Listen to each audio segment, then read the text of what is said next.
Greetings my friends, and welcome back to the channel. Just recently we talked about the exotic weapon specialists of the Jedi Order, Force sensitives who decided to forego their Order's signature weapon of the lightsaber in favor of a strange and more uncommon one, or perhaps even none at all. In that video, we promised to do one similar for the Sith.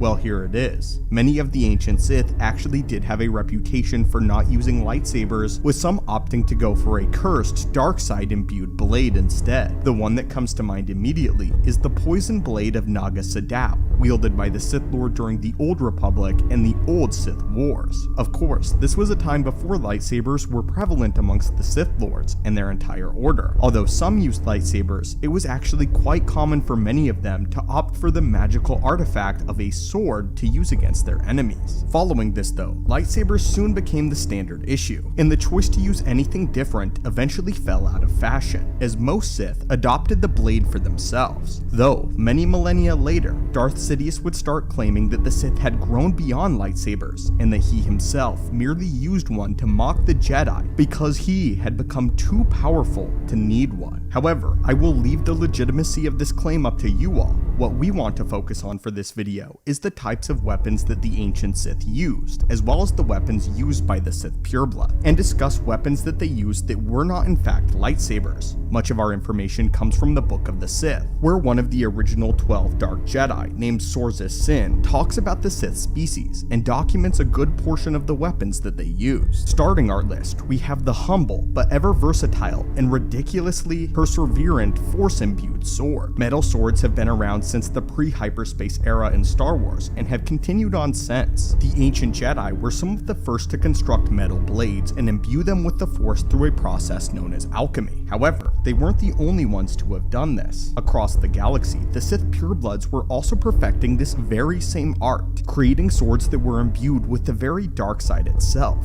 Force-imbued blades, especially these ones, were incredibly strong and quite heavy, often requiring the user to wield them with two hands. Sith swords were durable enough to deflect plasma bolts, and even break lightsaber blades. Honestly, you have to respect the perseverance of a good Force-imbued metal sword, as they were employed to great effect far after the predicted expiration date and the debut of lightsabers. Sith were using metal swords well into the days of the Old Sith War, when others had already moved on to the bladed plasma weapons in the age of the blasters and the starships. Warriors like Naga Sadow were charging into the front lines of great hyperspace battles with their trusty metal swords at their sides. Even on into the future, they were still sects of Force users who decided to use vibro weapons instead of lightsabers to this very day. Next were the Sith war swords, which were different. These weapons were double-sided pole arms. A long shaft was tipped with two curving blades on each end. It is said by Sorza Sin that these blades required great skill to wield and were not issued to regular Sith foot soldiers. One of these swords was actually the weapon that Ajunta Pal, the leader of the Dark Jedi, would use to decapitate Hakagram Grosh, who was a Sith king, when he took charge. And of course, there was the trusty assassin's dagger, the Shakar. These nasty blades were easily concealable and were used to stab someone and then quickly twist the handle to snap it off. This left the blade inside their victim to fester,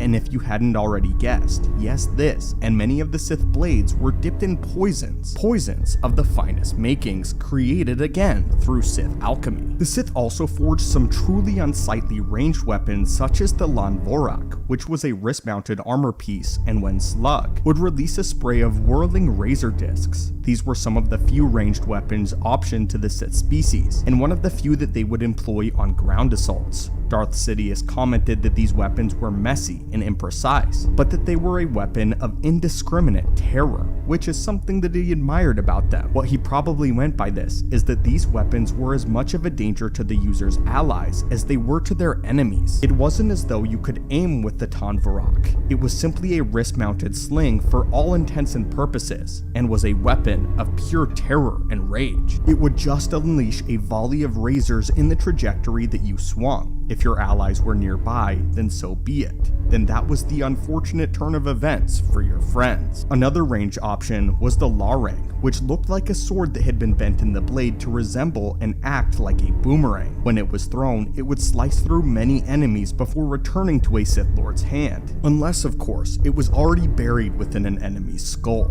Like the Jedi weapon specialist who used light whips, a few Sith in history have used such similar weapons. However, there was a distinct type of whip that they preferred over the Jedi. This was known as the shock whip, and it was made of a metal grip which extended metal wires roughly 4 meters in length, thickly woven into a single strand. When activated via a control on the hand grip, the internal power cell would send an intense electrical charge through the whip. Wielders were known to wrap their foes in this metal wire before activating the electric charge, with the charge strong enough to kill a being with the slightest tinge. Darth Malaval was a Sith Lord who served in Darth Krayt's army many years after the Battle of Yavin and the death of Luke. He actually employed a shock whip in conjunction with his own lightsaber, making a devastating combination. True to the Sith's nature, it isn't enough for them to simply have an effective weapon. Whatever their choice, it has to be brutal, devastating, and cause as much harm and suffering as possible. But what do you think of these weapons, and these Sith weapons that were not in fact lightsabers? What are your thoughts on the Sith's decision to use these instead of lightsabers, as many of them deem them superior? And as a big question, if you were a Sith Lord, which of these weapons would you ultimately want to wield? Would you be someone that would wield a shock whip, or perhaps an ancient, alchemically infused Sith warblade? Or would you stick to the conventional lightsaber? As always, my friends, thank you so much for watching, and may the Force be with you.